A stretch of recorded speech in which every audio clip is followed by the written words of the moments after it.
말씀 같이 봅니다. 마가복음 1장입니다. 3주째 마가복음 1장을 지금 보고 있습니다. 14절부터 20절까지 다 같이 합독을 하겠습니다. 14절부터 20절까지 마가복음 1장 14절로 20절 시작. 요한이 잡힌 후 예수께서 갈릴리에 오셔서 하나님의 복음을 전파하여 이르시되 때가 찼고 하나님의 나라가 가까이 왔으니 복음을 믿으라 하시더라. 갈릴리 해변으로 지나가시다가 시몬과 그 형제 안드레가 바다에 그물 던지는 것을 보시니 그들은 어부라. 예수께서 이르시되 나를 따라오라. 내가 너희로 사람을 낚는 어부가 되게 하리라 하시니 곧 그물을 버려두고 따르니라. 조금 더 가시다가 세베대의 아들 야고보와 그 형제 요한을 보시니 그들도 배에 있어 그물을 깁는데 곧 부르시니 그 아버지 세베대를 품꾼들과 함께 배에 버려두고 예수를 따라가니라. 아멘. 예수님의 행적의 스토리를 쭉 펼쳤을 때는 마가복음은 굉장히 압축되고 축약된 방식으로 기술을 하고 있습니다.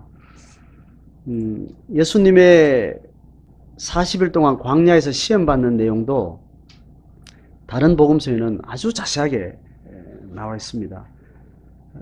그래서 12절 13절에 두 절로 성령이 광야로 몰아가셔서 40일을 계시면서 사탄에게 시험받은 것 두 절로 요약되고 난 다음에 이제 14절로 넘어옵니다. 지금 마가가 지금 기록하는 내용은 굉장히 압축된 거지만 다른 복음서에 비해서 압축됐다는 겁니다. 예수님의 스토리를 충분히 그 현 상황에 클로즈업해서 디테일하게 드러내는 방식의 스토리를 전체를 종합해 봤을 때 비교적 압축해서 가고 있다는 겁니다. 압축해서 표현한다는 것은 그 안에 더 정제되고 의도를 충분히 가진 그런 기술들을 하고 있다는 겁니다. 모든 성경의 특히 그 스토리를 기록하는 설화체, 이야기체의 글들이 다 그 배치 자체가 가지고 있는 메시지가 있어요. 그 상황을 묘사하는 묘사 자체의 메시지를 표현하는 방식도 있지만 그 묘사하고 있는 그 상황과 주제의 배치 순서, 배치 방식 그 자체가 어떤 메시지의 의도를 가지고 있는 것으로 성경은 그렇게 읽혀지고 해석이 됩니다. 자, 그러니까 지금 제가 세 주에 걸쳐서 1장을 지금 다루면서 첫 번째는 세례 요한의 어떤 직전 선지자로서의 의미, 그리고 예수 그리스도가 공생의 사역을 하면서 계속 반복적으로 성령에 대한 이야기를 계속 하고 있는 그 부분, 그리고 오늘 이야기는 공생애를 이제 실제적으로 시작하면서 제자를 부르시는 그 아주 간단 명료한 서술들을 통해서 분명한 복음의 메시지를 강조해내고 요약해주고 집중해주고 있는 것을 이렇게 보게 돼요. 자, 그러니까 14절, 20절까지는 시간과 장소가 중요합니다. 14절에 어떻게 이야기하고 있는가 하면 시간을 언제쯤 이야기해요? 시간이 언제죠? 요한이 잡힌 후. 자, 요한이 잡힌 이야기는 또 다른 복음서에서도 이야기가 있습니다. 자, 그것과 연결돼서 요한이 잡힌 후에라는 것은 예수님의 공생의 사역을 시작했던 그 시간대를 설명해 줘요. 그 다음에 공간은 어떻게 설명해요? 예수께서 갈릴리에 오셔서 했다 그랬습니다. 자, 그럼 예수님 자란 곳이 어디입니까? 자, 이스라엘 지방을 지리적으로 세 개 군으로 구별해서 제가 설명했습니다. 최고 위에 무슨 군요? 갈릴리 군. 그리고 중간에는요? 사마리아 군. 군이라는 걸 제가 임의로 붙인 겁니다. 우리 정서에 맞게. 그리고 밑에는 유대. 그래서 갈릴리 지방, 사마리아 지방, 유대 지방 이렇게 되어 있습니다. 유대 지방이 이스라엘의 영성과 또 사회적인 정치적인 핵심 지역이 돼요. 거기에 예루살렘도 있고 이스라엘의 정치적, 사회적 핵심 지파인 유다 지파가 이 아랫지방에 차지하고 있습니다. 많은 지파가 여러 정치적, 영적인 큰 파도를 가지고 수백 년, 천년 이상 지나오는 동안 유대가 가장 강력한 특별히 북이스라엘, 남쪽 유다가 나눠졌을 때는 유대 지파의 유다 혈통이 결국은 왕족을 계속 계승하게 되고 결국 그것이 다윗에부터 예수님까지 내려오는 그 핵심 지파가 돼요. 그래서 유대가 그 가운데 있으면서 예루살렘도 거기 있고 그래서 그 지역 자체를 그 지파 이름을 따서 유대라고 이야기를 하는 겁니다.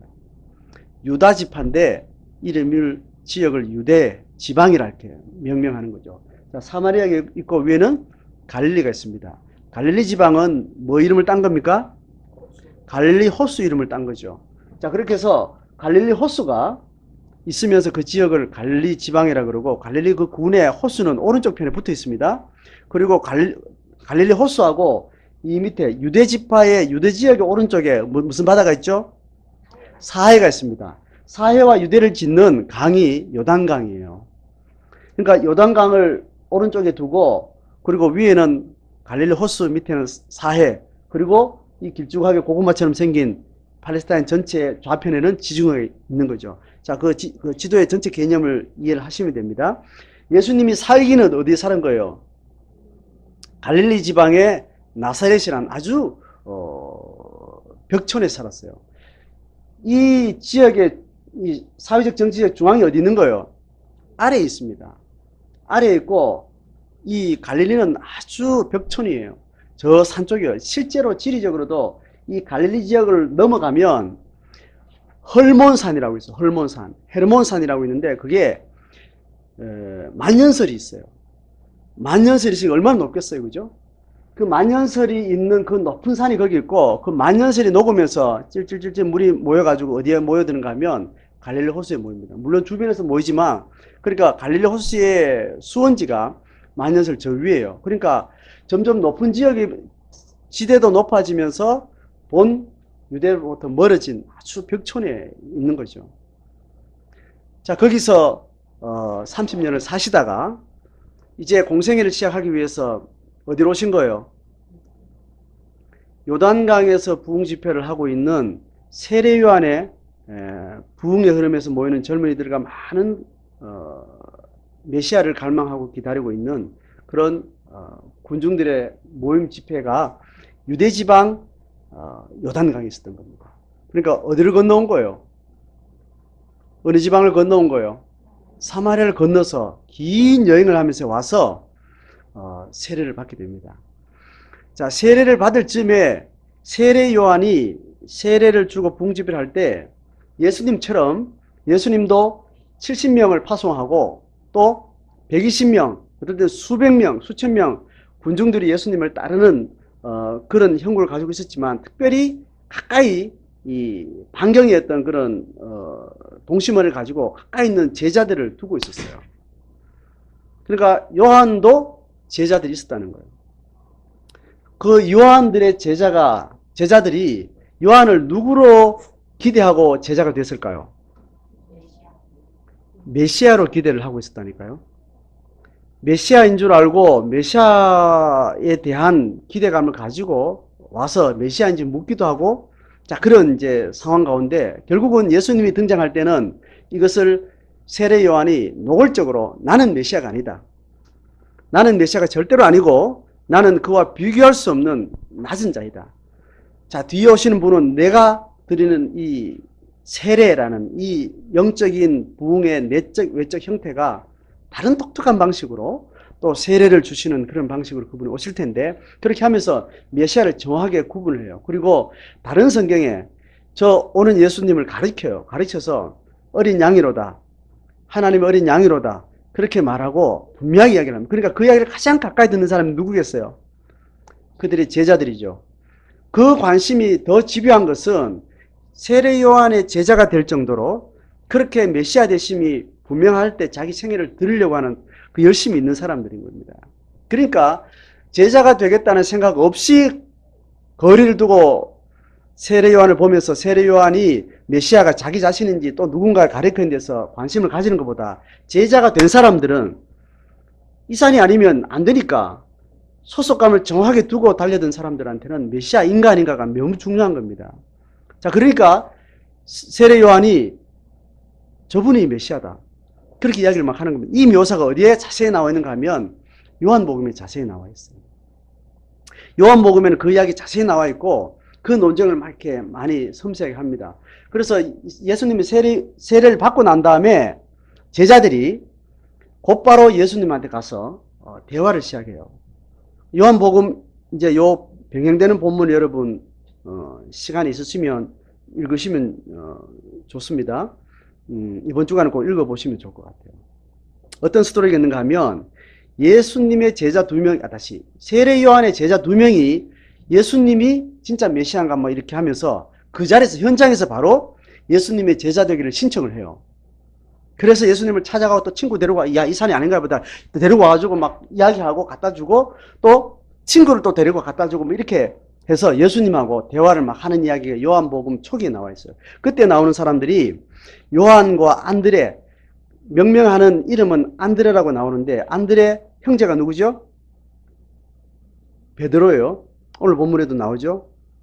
시몬이면 베드로예요. 시몬과 안드레, 시몬은 다시 말하면 베드로예요. 베드로와 안드레는 형제지간입니다.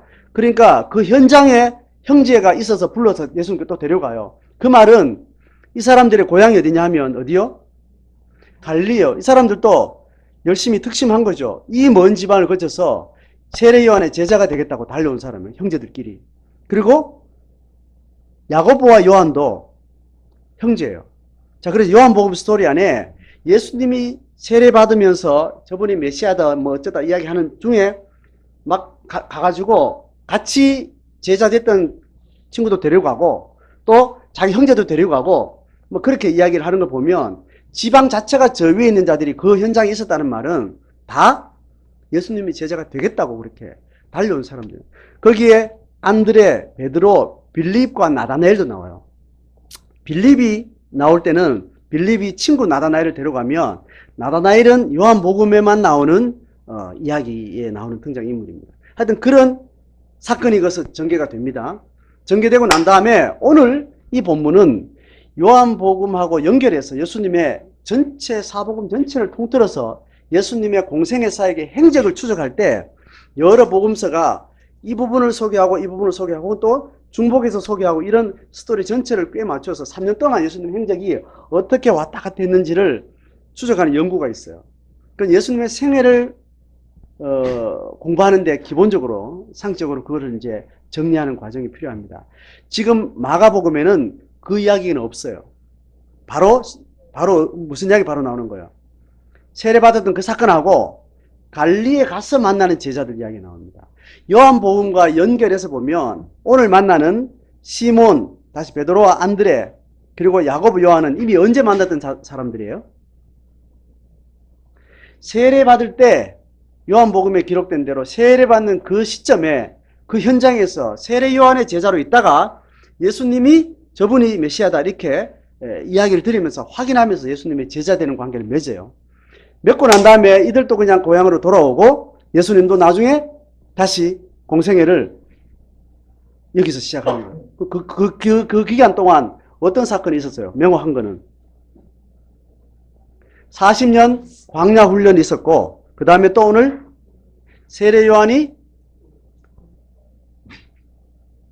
잡힌 후 세례 요한이 잡힌 이야기 또 어디 나오는가 하면 요한복음, 죄송합니다. 제가 확인 안 했습니다. 다른 복음서에 세례 요한이 잡혀서 통치자의 사생활에 대해서 간섭하다가 잡혀가게 됩니다. 그래서 그 딸이 살로메라 그럽니까? 딸이 이제 잔칫날 춤추면서 아버지 소원을 이제 아버지한테 소원을 말하라 그래가지고 저 감옥에 있는 세례 요한의 목을 베달라. 이제 그거를 엄마가 시키는 거죠. 자, 이제 그런 이제 정황이 있는데 하여튼 그 잡힌 상태에 있을 때 예수님 공생이 시작되는 겁니다. 자, 그러니까 적어도 40일보다 이상 이후에 예수님은 공생애를 어디에서 합니까? 갈릴리에서 이제 시작을 하게 되는 겁니다. 자, 시작하는데 오늘 묘사에 의하면 갈릴리 해변에서 네 명을 만나는 겁니다. 시몬과 안드레, 그리고 19절에 야고보, 요한. 자, 처음 만났던 사람이 아니라는 걸 여러분 상식적으로 예수님 스토리 가운데 이해를 하시면 좋겠고, 이들은 이미 세례 요한의 부흥집회에 참석하고 또 세례 요한의 세례로 붙었다, 그 제자로 붙었다가 예수님에 붙을 만큼 이 메시아에 대한 갈망과 거기에 대한 헌신이 탁월했던 사람입니다.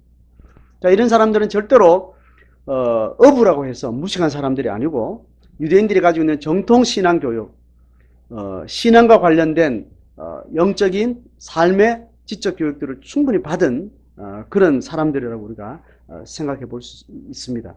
자, 그렇게 정리가 되고 난 다음에 다시 마가복음으로 돌아옵니다. 마가복음의 이 네 제자를 묘사하는 방식은 그들이 언제 어디서 만났고 그 자세한 이야기에 별 관심이 없는 것 같아요. 마가복음은 단지 이 갈릴리 해변에서 두 형제 네 명을 예수님과 만나는 그 과정을 아주 단순하지만 아주 반복적으로 뭔가를 표현을 해요. 그러니까 이 두 제자가 만나는 그 의미가 두 번의 사건에서 각각 두 명씩 만나면서 그 만나서 제자가 된다는 그 표현을 지금 마가가 쓰면서 그 기술하는 방식에 의해서 이 제자의 의미가 명확히 조명이 돼요. 자, 그 제자 만나는 스토리를 16절부터 20절까지 해요. 그래서 16절부터 18절까지는 시몬과 안드레가 만나는 거, 그리고 19절로 20절까지는 야고보와 요한이 만나는 거. 그렇죠? 그렇게 하고 문제는 14절과 15절이 중요해요. 이거는 이제 상황으로 들어가기 전에 마가의 표현으로 예수님의 공생의 사역을 묘사하고 있어요. 자, 그것을 읽어봅니다. 1절, 첫 번째 절 읽어보면 14절 시작. 요한이 잡힌 후 예수께서 갈릴리에 오셔서 하나님의 복음을 전파하여. 자, 첫 번째는 시간이 언제쯤이다, 그리고 공간은 어디라고 말하고 나서 하나님의 복음을 전파했다.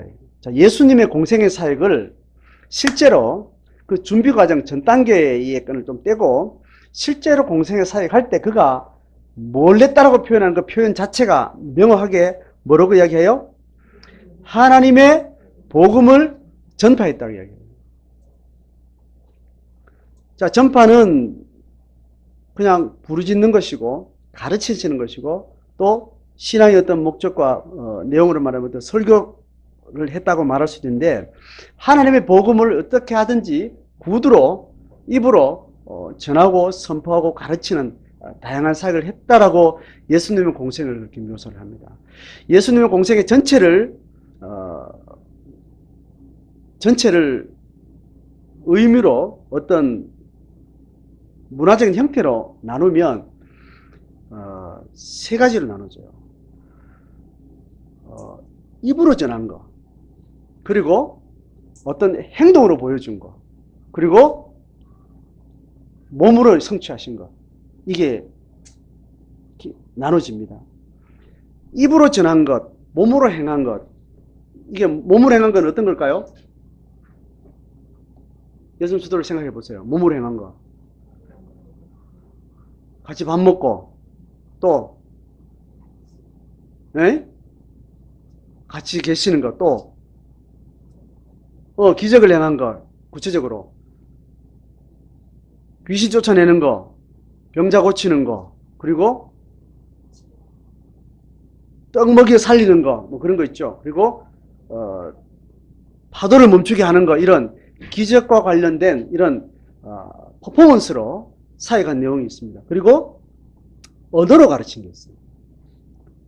팔복에 대한 거, 그리고 하나님 나라에 대한 교훈들, 각종 비유들, 그리고 바리새인들과의 어떤 논쟁들, 또 구약 성경에 대해서 뭐 풀어가시는 것, 많은 언어로 행하신, 이게 이제 그의 두 가지 층이라고 말할 수 있습니다. 그래서 앞에 거를 학자들이 하면 세 가지로 성경의 표현을 가르치시고 또 선포하시고, 가르치는 걸 티칭이라, 이제 영어로 이제 티칭, 이거를 프리칭, 이렇게 이것도 좀 나눠요. 아주 디테일하게 뭔가를 설명하고 논쟁을 주고받는 거를 가르치시는 것이라고 이야기하고, 또 하나님의 선언에 대해서 하나님의 계시에 의해서 선언적으로 하는 팔복과 같은 이런 것을 프리칭이라고 선포라고 이야기합니다. 뭐 설교라고 말할 수 있는 그게 언어적인 거. 그 다음에 나머지 전체적인 것들을 힐링이라고 이야기합니다. 병 고치는 거, 귀신 쫓아내는 거, 떡을 먹이는 다 이거를 치유의 과정, 영혼육의 치유의 과정으로 퍼포먼스로 이해를 합니다. 자, 요게 아까 설명한 두 가지고요. 언어로 한 거, 몸으로 행하신 거. 그 다음에 마지막에 십자가 사역을 이야기합니다. 죽으심과 부활하심과 승천하심과.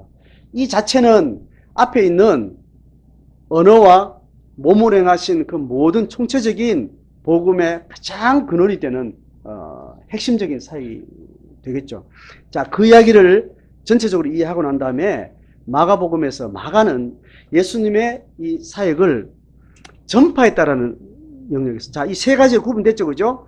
세 가지로 구분해서 전파했다는 것을 묘사를 하는데, 그거를 핵심으로 어떤 단어, 어떤 표현을 쓰는가 하면 뭐요?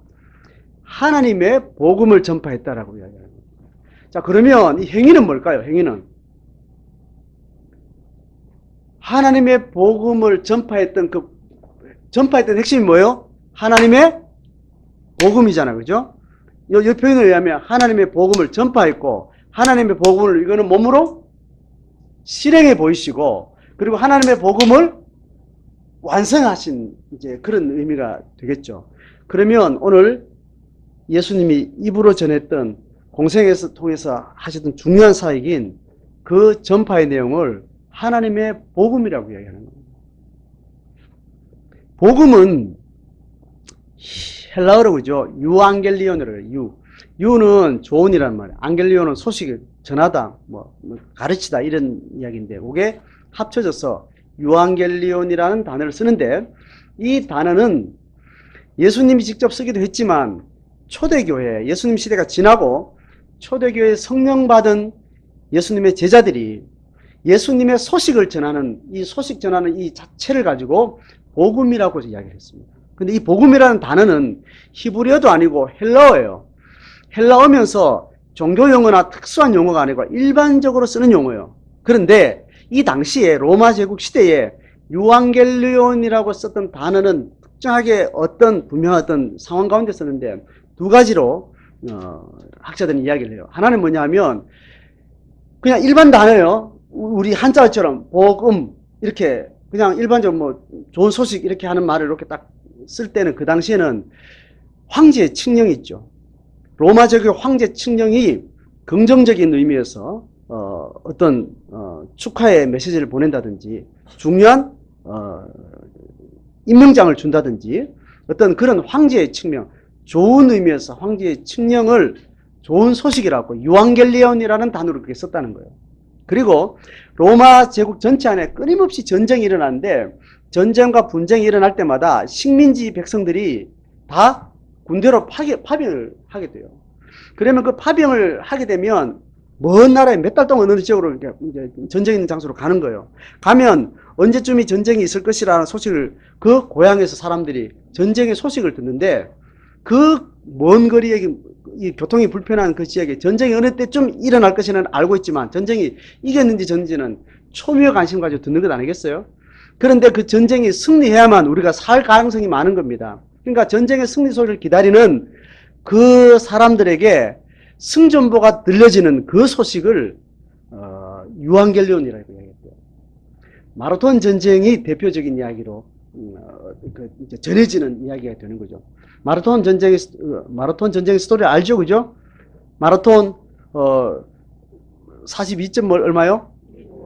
그 시기 그 정도 거리에서 전쟁이 났는데 병사가 전쟁 소식을 전해주는데 와서 죽고 그런 사건이 있었는데, 그런 것들이 특별히 전쟁의 승전 소식을 전하는 그걸 내용을 유앙겔리온이라 이제 그렇게 사용했다는 겁니다.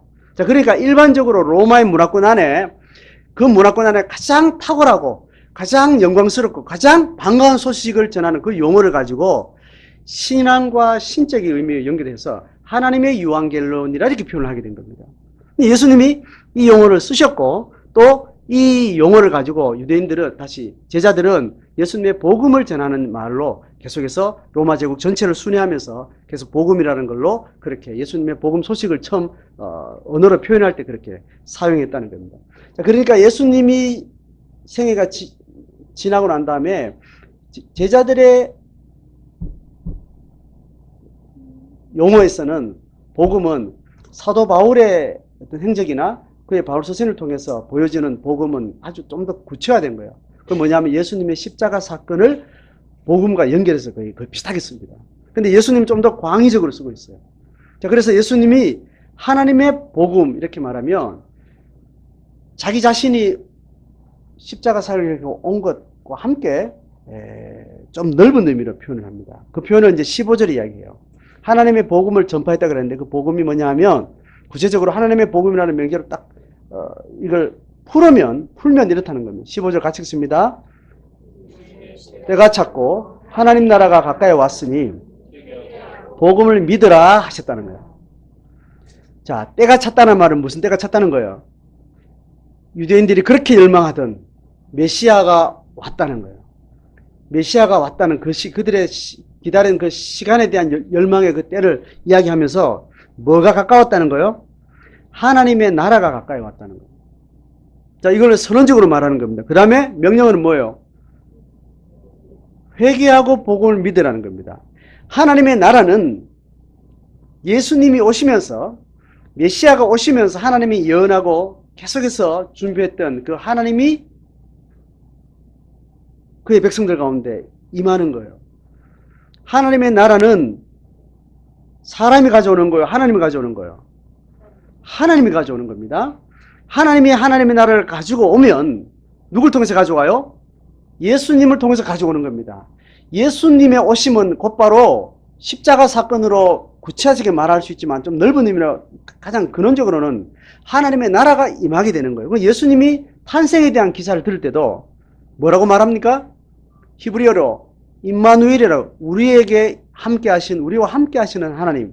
그래서 하나님의 나라가 임한다는 표현으로 설명을 하는 겁니다. 그러니 지금 다시 바울 서신에 초대교회에 썼던 용어의 의미보다 좀 더 광의적으로 예수님이 가르치신 복음이라는 말은 예수님 자신이 십자가 사건으로 오시는 거, 구원의 구속의 대속의 사역을 위해서 오시는 것과 더 넓은 의미로 하나님의 나라가 임했다는 것까지를 포함하는 겁니다. 자, 예수님의 근원 가르침은 그렇게 표현이 되고 있고 하나님 나라는 예수님이 오시면서 그렇게 오게 된 겁니다. 그렇다면 하나님의 나라가 하나님에 의해서 일방적으로 그의 계획에 의해서 왔다면 그 다음에 예수님 말하는 우리는 뭐 하라는 거예요? 회개하고 복음을 믿으라고 이야기합니다.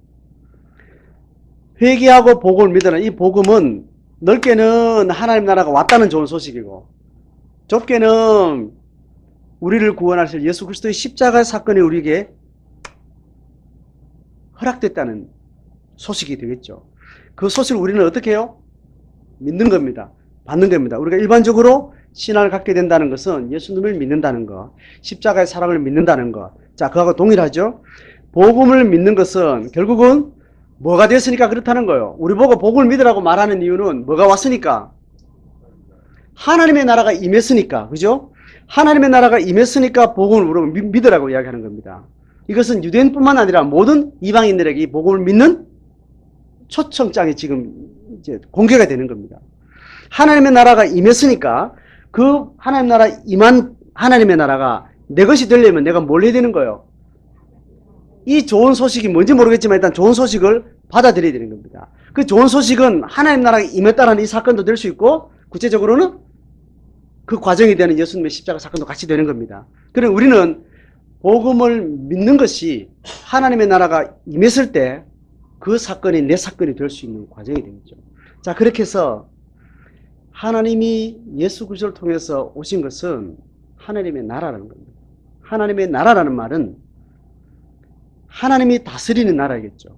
그러니 하나님이 다스림이 하나님의 통치가 있는 그 나라의 백성을 모으는 겁니다. 그러니까 하나님 나라는 주권, 영토, 국민 이 세 가지가 나라의 세 요소인데 영토는 없어요. 그런데 주권과 국민은 명확합니다. 영적인 나라이기 때문에 실제적으로 물리적 영토는 없고 주권과 백성은 있는 겁니다. 자, 주권은 하나님이 그리스도로 임하는데 누가 필요한 거예요? 백성이 필요한 겁니다. 백성이 되려면 뭘 해야 돼요? 복음을 믿어야 되는 거예요. 자, 민다를 받아들이는 거죠. 내가 예수를 믿는 것이기도 하고 하나님 나라를 받아들이게 되는 겁니다. 자, 받아들이는데 오늘 중요한 포인트가 뭐냐면 어떻게 하고 믿으라는 거예요? 회개하고 믿으라는 거예요. 복음이라는 건 좋은 소식인데 좋은 소식을 좀 알고 들어가 보니까 뭐라는 거예요? 하나님의 나라가 임했다는 겁니다.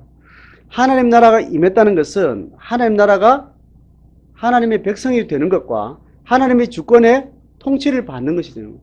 백성 된단 말이나 그 나라의 주권자 하나님의 통치를 받는단 말이나 같은 말이죠. 신분적으로 받는 것이 있고 그리고 통치를 실제적으로 삶으로 살아가는 과정으로 구분할 수 있겠죠. 그래서 복음을 받아들이면, 다시 말하면 하나님을 받아들이면, 또 구체적으로 예수님의 십자가를, 대속의 원리를 내가 받아들이며 내가 하나님의 나라의 백성이 되는 겁니다. 그리고 동시에 하나님이 다스리는 통치령의 삶을 살아가게 되는 겁니다. 자, 그 이야기를 두 개를 같이 이야기하고 나서 복음을 받을 때 뭘 하라고 이야기해요? 회개를 하라고요. 이 회개에 대해서 조금 이 복음을 믿는다는 것하고 하나님의 나라하고 같이 이해가 필요합니다. 회개는 우리가 알고 있는 회개의 정서적인 의미는 잘못했다고 비는 거예요. 동의가 돼요? 좀 잘못했다고 비는 거. 이걸 조금 더 성경이 가르치는 내용하고 좀 더 구체적으로 조금 더 뉘앙스를 분명하기 위해서 하는 다른 용어가 있어요. 뭡니까? 회심이라는 말이 있습니다. 자, 사람의 심리적인 과정을 묘사하는 표현입니다. 하나님의 나라를 들어가려면, 하나님의 백성이 되려면 복음을 받아들이는데, 복음을 받아들이면서 하나님 나라의 백성이 된다는 것은 뭐를 전제로 하는 거예요? 회개가 필요한 겁니다. 다시 말하면 회심이 필요한 거예요. 그 말은 하나님의 나라를 내가 받아들이고 하나님 나라의 백성이 되기 전에 내가 뭐 있었다는 거예요? 다른 나라에 있었다는 걸 전제로 하는 거예요. 그 말은 다른 통치령 아래 있었다는 걸 이야기하는 거예요. 자, 신앙을 이런 정치적인 이 이미지로 지금 설명을 해내는 겁니다. 신앙이라는 것을, 신앙의 삶이라는 것을 이 정치 구조의 용어와 그 이미지로 설명하는 겁니다. 하나님이 다스리는 나라의 그 백성이 되고 하나님의 통치하시는 그 삶을 살아내는데, 이 말은 내가 이전에는, 하나님 만나기 전에는, 하나님 나라에 임하기 전에는 어디 있었다는 거예요? 무슨 나라인지 모르지 어쨌든 다른 나라에 있었다는 거예요. 중립에 있다가, 대기 상태에 있다가 하나님 나라에 임해서는 그렇게 가는 게 아니라는 거예요. 하나님과 상관없이 살았던 모든 인간은 적어도 어떤 통치령 하에 살았다는 걸 이야기하는 겁니다. 그러니 어떤 나라에 살았는지 그것을 이야기 논하기 전에 적어도 하나님 나라에 들어간다는 것은 뭐를 전제로 하는 거예요? 그 전에 살았던 통치령과 삶과 그것을 단절하는 과정이 없이는 못 들어간다. 회개라는 말은 그 단절을 이야기하는 거예요. 그걸 정서적인 표현으로, 관계적인 표현으로, 심리적인 표현으로 이야기하는 거겠죠. 회심과 회개를 통해서만 복음을 믿을 때 그 복음이 하나님의 나라라는 현실적인 행동 양식으로 삶의 양태로 나타나는 거예요. 자, 그래서 하나님 나라의 백성이랄 때 두 충리로 나눕시다. 신분과 삶으로 나눠보는 겁니다.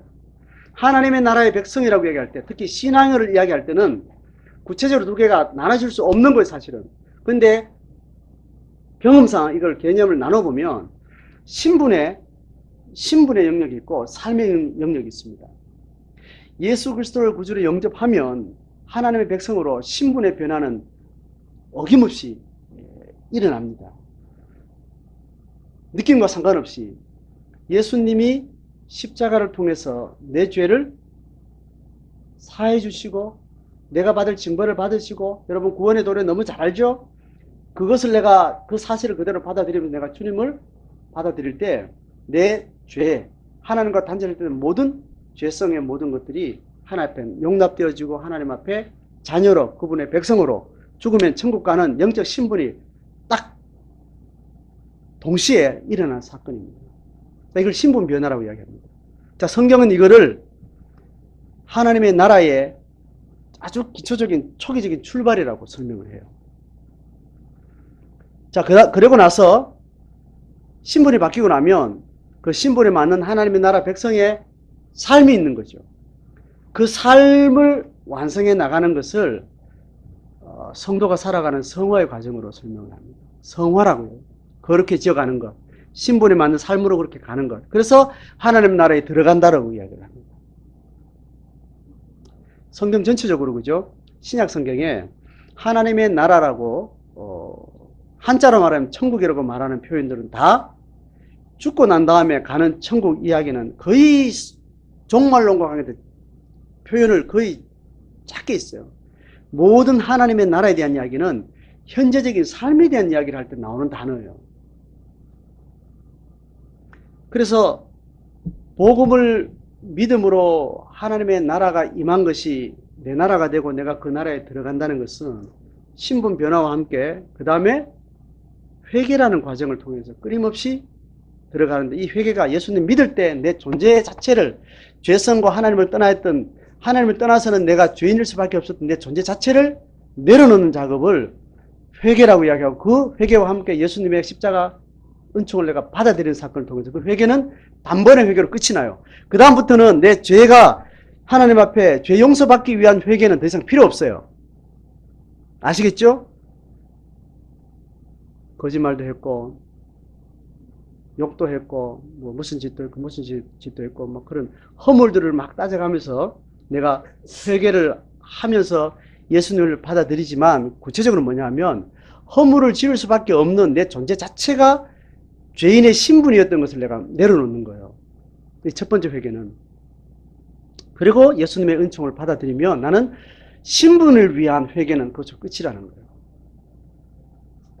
그리고 하나님 다시 묻지 않는다고 이야기했습니다. 그리고 더 이상 물을 필요도 없을 정도로 성령이 내 속에 들어오신다고 지난주에 이야기했죠. 성령이 내주하시고 그 십자가의 도리를 내가 듣고 믿을 수 있도록 선한 의지를 내게 주시고 들어오신다고 했습니다.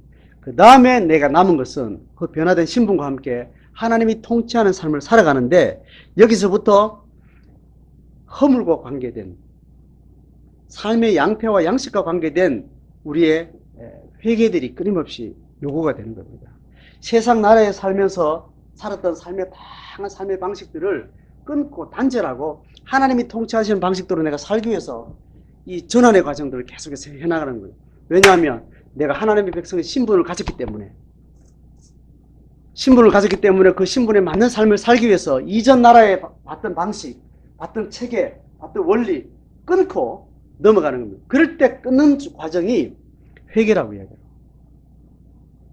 회심과 회개라고 이야기해요. 결국 신앙은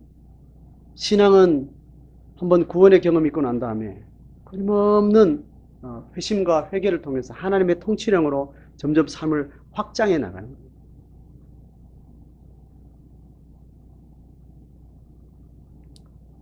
한국 사람인데 미국에서 태어나면 부모님이 여행을 갔거나 뭐 유학을 갔거나 부모님이 미국에 있는 동안 내가 태어난 아이는 신분증을 2개 가져요. 미국 시민권도 가지고 한국 시민권도 동시에 가집니다. 두 나라의 신분증을 동시에 가지고 우리나라에서는 우리나라 시민권에게 주는 특혜를 다 누리고, 미국에서는 미국 시민권에게 주는 특혜를 다 누릴 수가 있어요. 근데 특혜 누릴 때는 좋은데 뭐가 문제죠? 의무를 행할 때. 특혜를 2군데 다 받으면 다 좋았는데 의무를 2개 다 행하는 게 굉장히 피곤한 일인 거죠. 그래서 의무는 이제 선택을 해야 되는 겁니다. 그래서 연예인들 중에 2개 시민권을 가지고 이렇게 왔다 갔다 미국에서 내가 자리 잡을까 한국에서 자리 잡을까 이렇게 하다가 한국에서 영원히 자리를 잡아야만 주는 뭔가 이렇게 상황이 올 때는 한 시민권을 포기하는 상황이 이렇게 생기는 거죠. 그거 하기 싫어가지고 미국 건너가지고 군대 안 가고 뭐 이러다가 괘씸죄 걸려가지고 뭐 연예인 생활 못한 그런 사람 이야기도 듣고, 그러면서 어느 날 내가 이 시민권자에게만 주어지는 그런 어떤 특혜와 딱 맞닥뜨리면 결국 한 시민권을 포기하는 과정이 생기는 겁니다.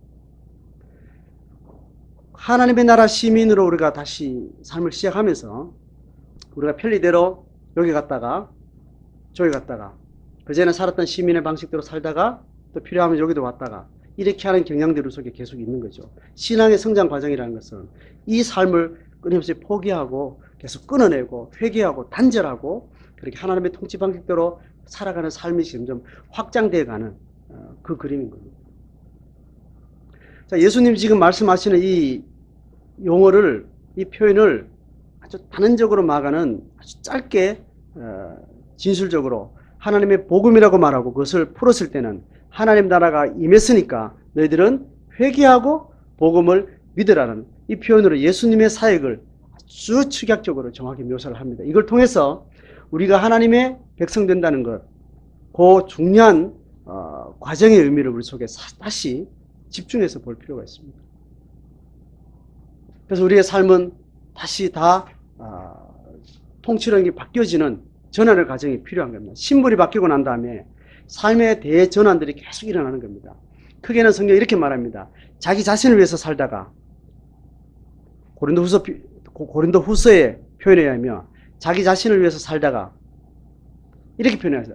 다시는 자기 자신을 위해서 살지 않고 누굴 위해서요? 나를 위해서 죽었다가 사신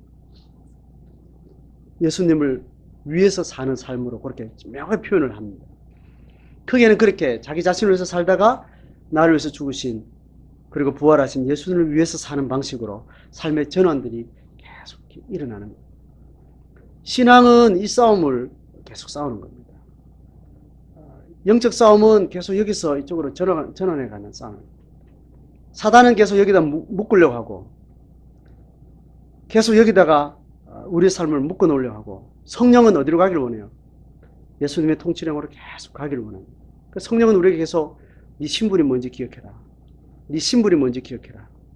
신분이 뭔지 기억해라. 계속 말씀을 우리에게 그것을 깨우치고 그 깨우침을 통해서는 끊임없이 이쪽으로 가게 되고 이쪽으로 끌어당기는 사단의 거짓된 유혹, 많은 욕망 이런 힘들로부터 자기를 끊어내는 단절하는 경험들을 할 때 회개라는 경험을 하게 됩니다.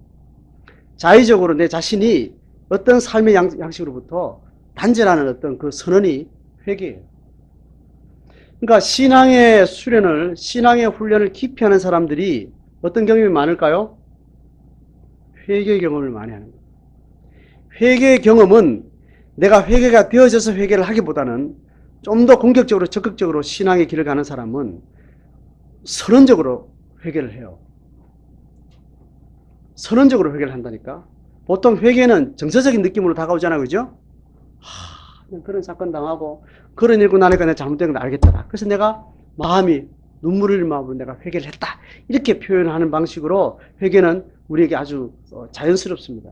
근데 회개는 하나님의 나라를 추구하는 사람들이 하나님의 나라는 침노하는 자의 것이다. 하나님의 나라는 공격적으로 주도권을 가지고 가는 사람들이 하나님의 나라를 정치하는 것이다. 이렇게 표현할 때 이 회개는 선언적이고 선포적으로 하는 거예요.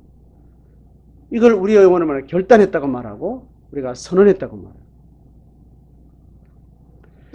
이 두 가지 양식을 끊고 단절하고 넘어가는 이 사건들은 주로 어디에서 일어나는가 하면 골방에서 일어납니다.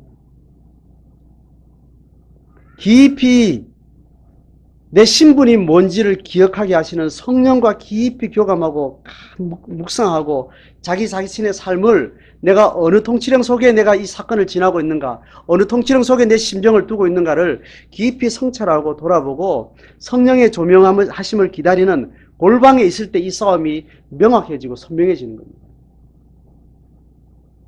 그 골방에서 우리가 선명해지고 나서 이거를 다시 사건을 이루어갈 때는 결국은 공동체와 관계를 통해서 성령이 이 일들을 이루어가게 하시는 겁니다.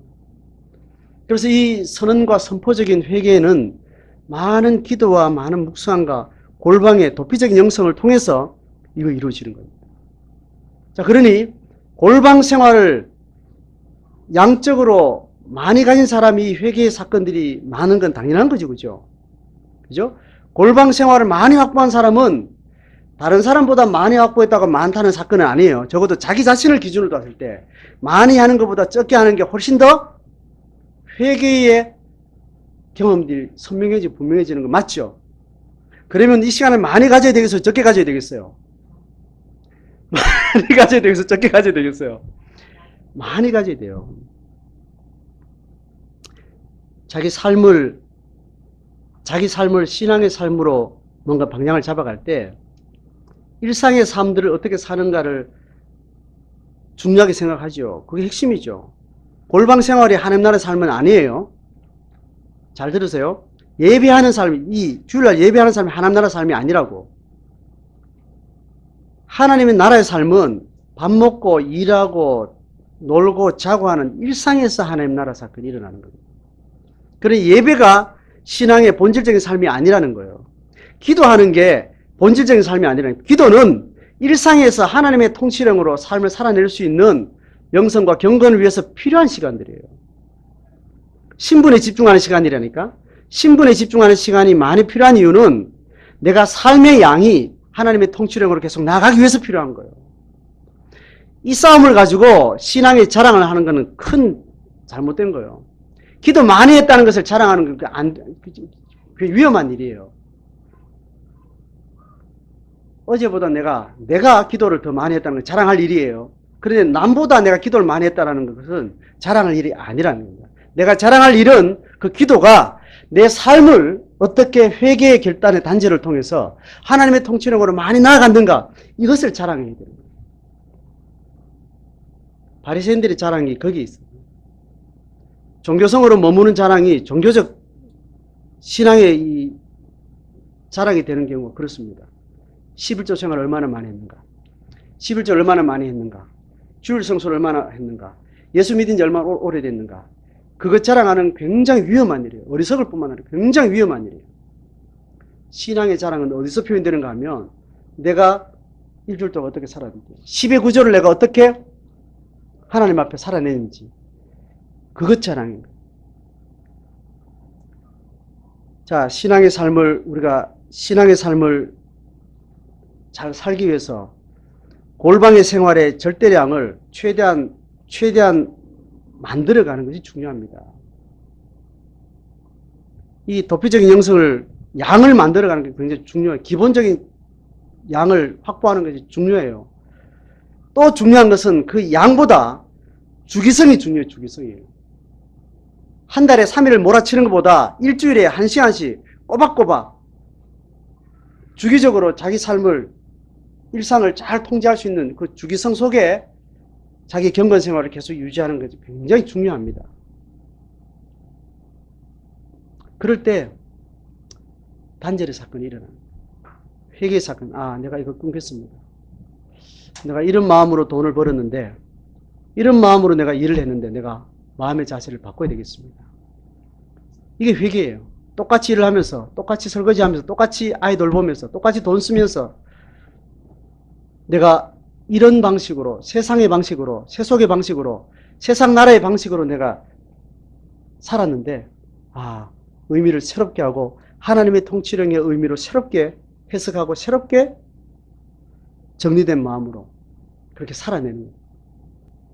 우리 신앙 고백 가운데 이 회개와 단절의 경험들, 회개와 단절의 경험들 통해서 그동안 내가 무지해서, 잘 알지 못해서, 혹은 게을러서 세상 통치령에 있었던 삶을 내가 주님 앞에 회개하고 고백하고, 그런 나눔들이 성령이 우리 속에 일어나는, 성령이 우리를 통해서 일하시는 그 성령의 사건들을 나누는 거예요.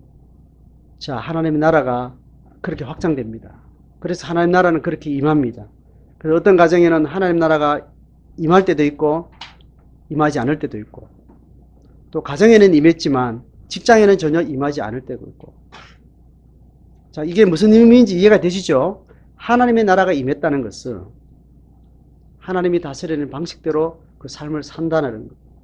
그래서 하나님의 뜻이 이 땅에서 이루어지고 하나님의 나라가 이 땅에 임하시고, 이제 그 기도가 바로 그것을 지목을 하는 겁니다. 자, 그렇게 하나님의 나라가 가까웠으니 회개하고 복을 믿으라. 이게 예수님이 프리칭에 대선언에 축약된 요약입니다.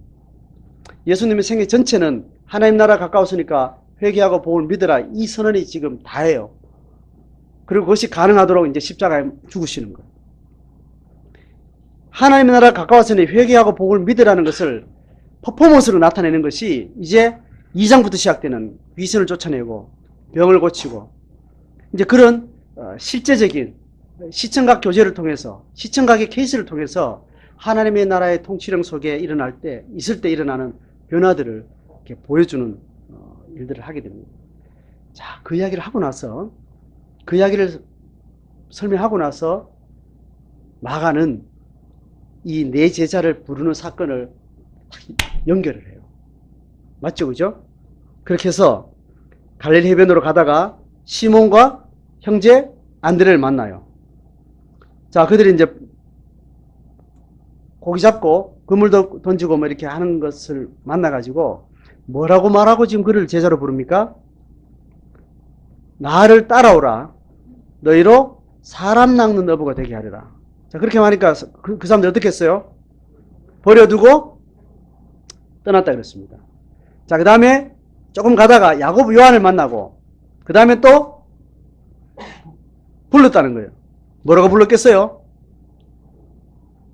생각됐죠? 위에 거. 뭐? 너희로 사람 낳는 어부가 되게 하리라.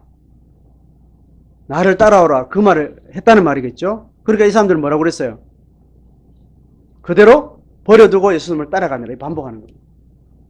두 제자를 두 번 이렇게 부르면서 그들에게 말했던 권면 그리고 그들이 했던 행위를 통해서 하나님의 나라가 가까웠으니 회개하며 복음을 믿는 자들이 제자로 표현되어지는데 제자로 부름받을 때 어떻게 묘사가 되는가 하면 사람 낚는 어부, 생명을 위해서 사는 사람, 인간의 생명을, 영혼의 생명을 위해서 사는 사람이 되는 것을 말하고 그 위에 가지고는 뭘 버려요? 그물도 버려두고 아버지와 함께한 그 사람들을 버려두고 예수님을 따르는 이야기예요.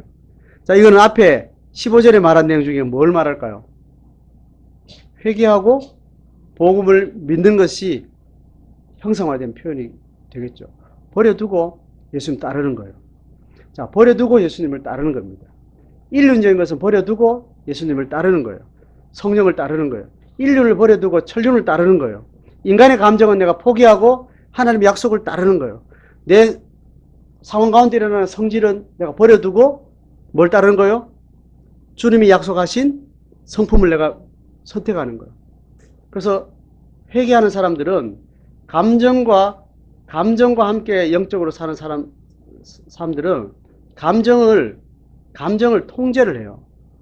자, 감정의 통제는 우리가 지금 익숙한 문화 속에서 이런 말 있죠. 어디에 충실하라고요? 어디에 충실하라고요? 감정이 정직해라. 감정이 정직해라. 감정이 충실하라. 이렇게 이야기를 하잖아요. 이 말은 굉장히 거짓된 말이에요. 영적인 삶에서는 거짓된 말이에요. 그 충실하라는 말은 그 감정을 따라가라는 말이에요. 그 감정을 정직하게 직면해라는 말로 이해하면 더 유용할 수 있는. 그 감정을 정확하게 직면하고 그 감정은 어디에 통제를 받아야 되는가 하면 하나님이 통치하시는 사람의 정서, 약속한 정서가 있어요. 뭐예요? 슬픔이에요? 기쁨이에요? 슬픔이에요. 우울이에요? 평안이에요? 평안이에요. 하나님이 통치령 안에 있는 사람의 감정은 이렇다라고 이야기해놨어요. 불만이 아니고 감사라고 이야기하고 평안이라고 그러고 기쁨이라고 이렇게 표현한 게 있어요. 그런데 내가 지금 어떤 상황인지 모르지만 겪고 있는 감정이 슬픔과 우울과 짜증과 분노라면 여기 충실하는 말은 여기 따라가는 말이 아니고 이 감정을 정확하게 내가 인지를 하고 이것은 내가 따라가야 될 감정인지 아니면 내가 거절해야 될 감정인지 분별하는 겁니다. 하나님의 약속을 기준으로. 그래서 그것을 내가 통제하는 거예요. 내가 그 감정의 단죄를 선언하는 거예요. 감정의 요구는 땀한테 원래 쳐부라. 그러면 때려쳐부라. 그만둬버려. 뭐 이런 의지를 막 충동하잖아요. 근데 감정이 요구하는 것들 내가 끊는 거예요. 끊고. 하나님의 약속하신 평안과 안정과 안식과 기쁨의 열매를 달라고 강구하면서 이 감정을 내가 거절하는 이거 싸우는 거예요. 그물을 버려둔다는 말은 아버지를 버렸다는 말은 그 가운데 일어나는 많은 새 속에 있을 때 세상 나라가 주는 많은 감정의 혼란들, 감정 정서적인 상황들을 내가 포기하겠다는 거예요. 어떻게 돼서 이 감정이 나오는지는 알 수 없지만 믿는 자에게 주시마가 약속한 그 감정을, 정서를 주님 주실 줄 믿고 내가 여기에 지배받지 않겠다는 결정을 하는 겁니다. 이것도 또한 어디서 일어나는 일이에요? 골방에서 일어나는 거예요. 그래서 천국은 그렇게 확장되어 가는 겁니다. 오늘 이 둘둘 제자들이 그물을 버려두고 그리고 그의 아버지와 품꾼들과 했던 생존에 필요했던 삶을 버려둔다는 것은 그렇게 회개와 단절을 통해서 하나님의 통치력의 삶으로 약속한 것을 바라보고 나아가는 그런 삶의 경험입니다.